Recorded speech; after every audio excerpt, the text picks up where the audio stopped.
to eat. It's just like a duck, only a little bit bigger. And when it's boned out and roasted with a stuffing, it is sensational. And that's what I'm going to start with. A beautiful cherry stuffing with some dried cranberries in there and a few other things. This stuffing begins with some beautiful fresh breadcrumbs. Let a loaf of bread sit on the side of the bench, cut the crust off it and blend it up till you get this lovely, crumbly, soft breadcrumbs. In my part of the world, cherries are everywhere at Christmas time. And I've got these beautiful cherries here, taking the pips out. I'm not even going to cut them up. I'm going to put them in whole into my stuffing. I want the cherries, when they cook, to soften up and the juices to leach out into the breadcrumbs. And these, I picked these up in my local delicatessen, dried cranberries. That's the flavour of Christmas. In they go. It's about a quarter of a cup, maybe even half a cup here. And for a bit of sweetness, because everything should be sweet at Christmas time, shouldn't it? About a quarter of a cup of honey. I know I'm going to enjoy eating this one. I love sweet things at Christmas time, especially with a bird. There's something about roasting a goose and having a slightly sweet stuffing that really gets my mouth watering. I've got some cinnamon here, the taste of Christmas as well, a good pinch of it, maybe even half a teaspoon, and some allspice. Some people call it pimento, but I call it allspice. This is ground, and a good little pinch of this. It's got a slightly spicy flavour, but it reminds me of my grandmother's Christmas. I've got some continental parsley here, and cut the stalks off. I'm just going to give this a rough chop, and it's even a little bit of stalk here. But by the time this goose is cooked, the parsley will be nice and soft and give it a lovely fresh flavour. And we all like a little bit of green in our stuffing. Chives. Lovely fresh chive battens. I'll cut these into nice little pieces. They don't have to be very fine at all. And in they go. Gives it a small sort of onion flavour. And I've got some brown sugar. Like I said before, the honey is nice and sweet, but this will make it really sweet. With the cherries as well, a quarter of a cup of brown sugar will do. Some fresh thyme. I'll give that a quick rough chop like that. Plenty of herbs. You can use whatever herbs you want. It doesn't really matter. Now over here, I've got in my pan here some onions, some celery, and some carrot that I've blended up so it's nice and fine. I reckon having some vegetables in my stuffing gives it a great flavour. What I did is I put it onto the stove with a big knob of butter and sweated it down until it gives off a lovely flavour. A little bit of salt and pepper in there, and I've let it cool down a little bit. Into my stuffing it goes. This is the healthy bit. Well, it's all healthy, isn't it? Except for maybe the sugar. But I love putting vegetables into my stuffing. A lot of stuffings that you get are often full of meat, and I reckon a lighter stuffing like this really gives it flavour and is not too heavy. You know, at Christmas time, everyone eats so much, so I reckon if you can lighten a few things up, it'll make it so much more enjoyable. Now some eggs. We want to bind this together, and I've got 2 free-range eggs and some salt and pepper. About a tablespoon of salt in there because we want it to taste nice. And some pepper. Twist that around. Now, if you do have some kids around, I reckon this is the bit that you get them to help you out. Kids love getting their hands messy, and there could be nothing better than getting your hands in here and mixing that around so that the stuffing is nice and mixed through evenly. And you'll find with the vegetables, it'll give it a nice amount of moisture as well.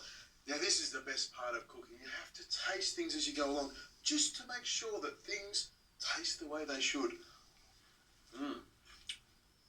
That is delicious, but I think it needs something else. Maybe a little bit of alcoholic beverage. Brandy, probably a shot or 2 in there. Might save a bit for later on. Or I should taste it to make sure there's nothing wrong with it. Nothing wrong with that. Now normally you would stuff this into the cavity of the bird, but I'm going to do something a little bit different.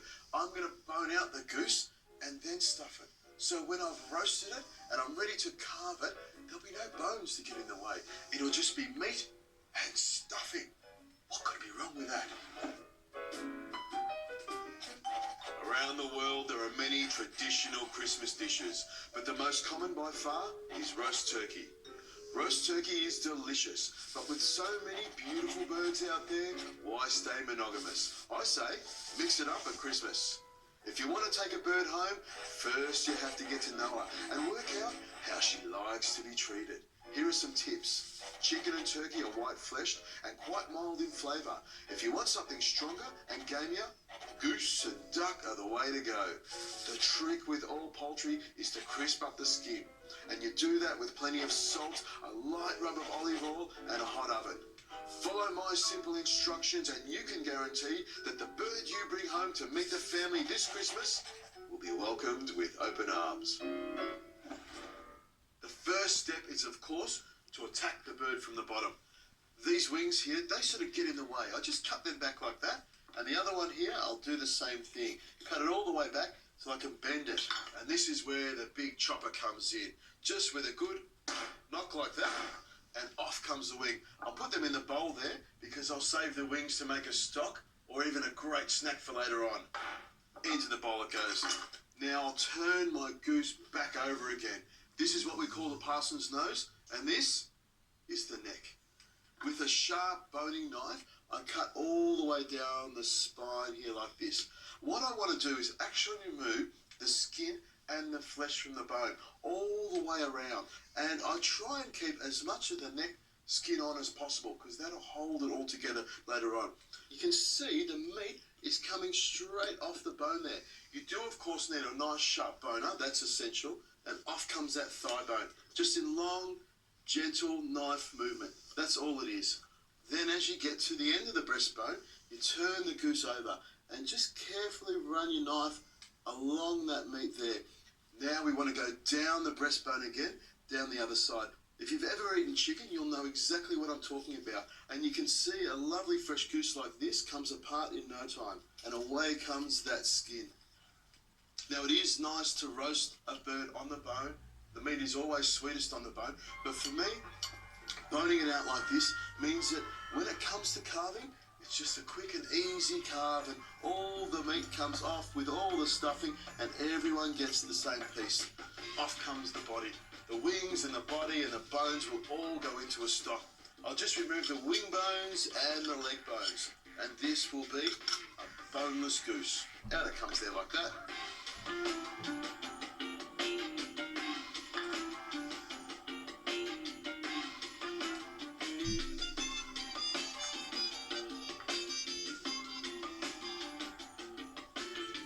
Flattened out like this goose doesn't look intimidating one single little bit. It's amazing what it can do when you take the bones out of something.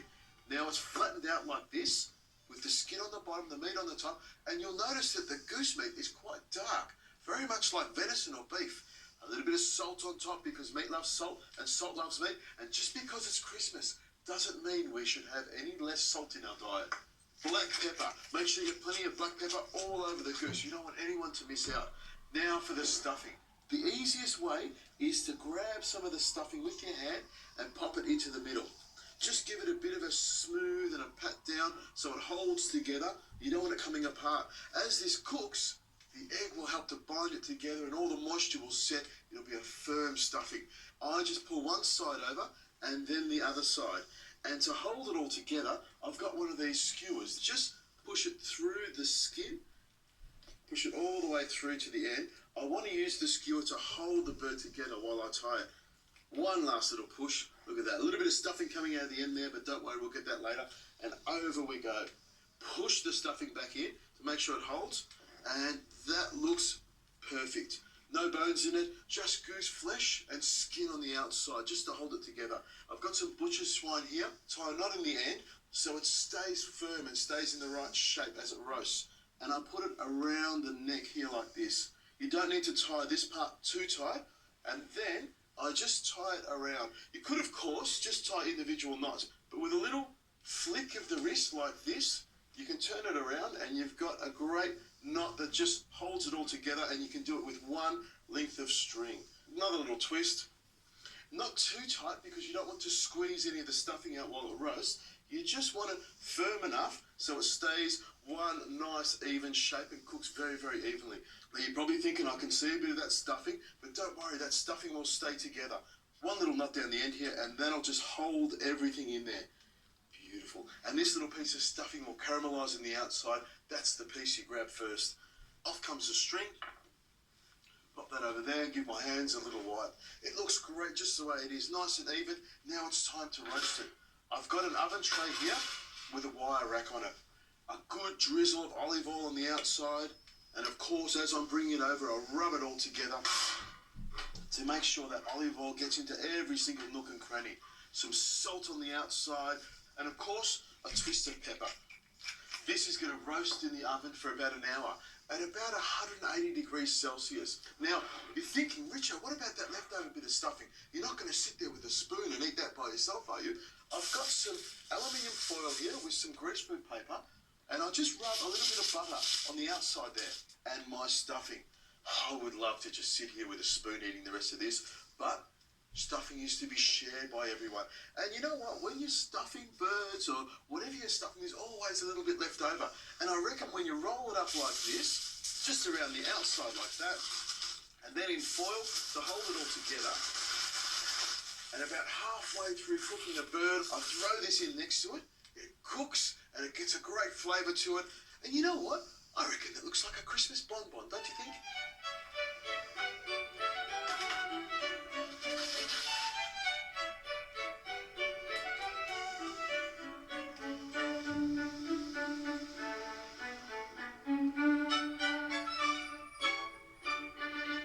To make the sauce, I put a little bit of brown sugar and water into a pot and brought it to the boil until I get this sort of foaminess coming up from the top. I love brown sugar. It's got a great caramelly flavour.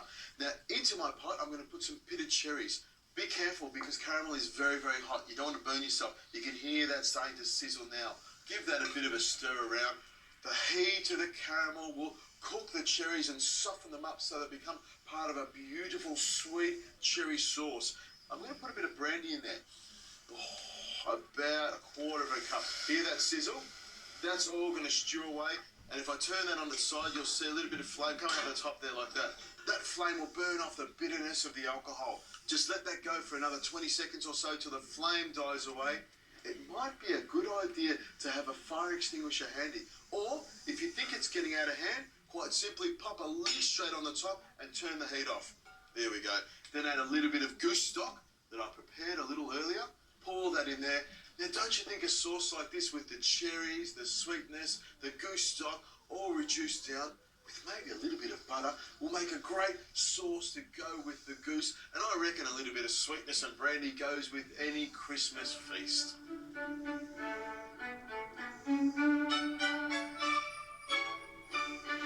As my mother would say, Richo, man does not live on meat alone, and Christmas time is no exception to that rule.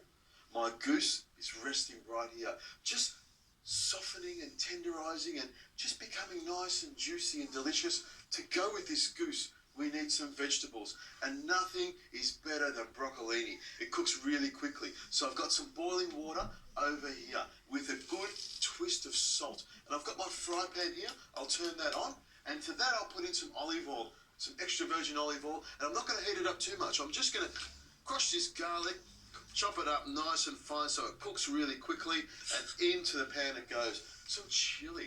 I love chilli. And this long red chilli, nice and tasty but not too hot because I've got the family to feed. And I'll cut it with the seeds on. Into the olive oil it goes. Give that a bit of a stir around. And you're looking at this saying, Richo, what's this? Breadcrumbs that were left over from the stuffing. I toasted a little bit of olive oil. They become nice and crunchy and a great little addition to the broccolini right at the end. This is coming together beautifully. A little bit of continental parsley. Give it a rough chop. I'm rough chopping everything nowadays. You know what? I spent so many years as a chef chopping everything so fine and pretty. You know what? A bit of rough chop is not bad in my book nowadays. I reckon it's quick and it tastes the same, and I like that rustic sort of look. Now, broccolini doesn't take very long to cook at all, and I like the stems nice and crunchy. Just pick that up with a fork. Give it a second or so to drain, and then into the garlic and the olive oil and the chilli. Then in go the thyme and the parsley straight in there. And of course, it ain't cooking Richo style unless there's some salt and some black pepper on there. A quick little stir with my fork. Turn the gas off because we don't want the garlic to go black at all. And you know what? A little bit of a toss like that. That's it. As quick as that, and we've got a cracking vegetable dish. Now my goose, I'm going to take the string off with some scissors. You could just cut it off with a knife, but off it comes with a little snip like that. Now remember that skewer before? If you don't want blunt knives, make sure you pull the skewer out. Oh, lovely. With my carving knife, I'm just going to go straight down through the middle. And this is what I'm talking about. Look at that. We've got beautiful goose. Look at the size of those breasts. Anyone would be happy with that. And I'm going to cut a nice slice of this goose. My goodness, that looks good. It smells fantastic. Why have one slice when you can have two? That's what my grandmother would always say to me. My broccolini here, a couple of pieces of broccolini, a little bit of garlic and some chili on top, and maybe a few of these breadcrumbs. Now the sauce, remember that sauce, that cherry glaze from before? Here it is, sitting over here in my little gravy boat, and I just want to show you this. I had a taste of it before, and it's come up nice and thick, and look at those cherries. All you need to do now is just spoon some of this on top like that. It is sweet, syrupy, tastes like cherries. I would have to say, that looks great. A traditional roasted goose stuffed with cherries. I can smell it. I keep wanting to look down at this goose, because this goose is well and truly cooked. And this is the beginning. This is the entree. A little slice of goose, some cherries on top, some broccolini, and I reckon we've got a great start to a Christmas feast.